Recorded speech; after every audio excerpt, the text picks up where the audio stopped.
नमस्कार दोस्तों, आज के हमारे इस वीडियो में हम आपके लिए मौनी अमावस्या की व्रत कहानी लेकर आए हैं। कांचीपुर में एक ब्राह्मण देवस्वामी अपनी पत्नी धनवती, 7 बेटों और बेटी गुणवती के साथ रहते थे। देवस्वामी के 7 बेटों की शादी हो चुकी थी, लेकिन गुणवती अब भी अविवाहित थी।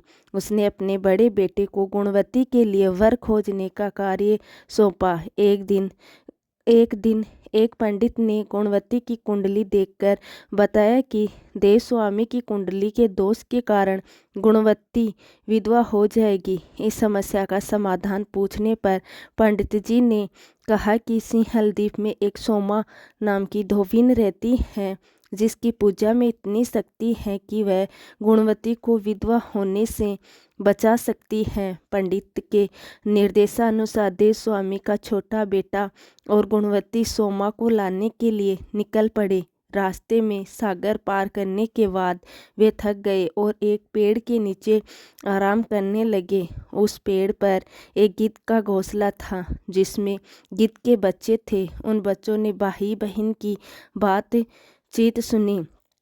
जब गिद्ध ने अपने बच्चों को खाना खिलाने की कोशिश की तो बच्चों ने मना कर दिया और कहा कि पहले इन इंसानों की मदद करें, फिर हम खाना खाएंगे। बच्चों की बात मानकर गिद्ध ने गुणवती और उसके भाई को सिंहल द्वीप पहुंचा दिया। सिंहल द्वीप पहुंचकर दोनों भाई बहन ने सोमा को प्रसन्न करने का उपाय सोचा। हर सुबह वो सोमा का घर साफ सुथरा करते और लीप पोत देते। सोमा ने अपनी बहुओं से पूछा कि यह काम कौन करता है, लेकिन बहुओं ने झूठ बोलकर इसे अपना कार्य बताया। सोमा चतुर थी।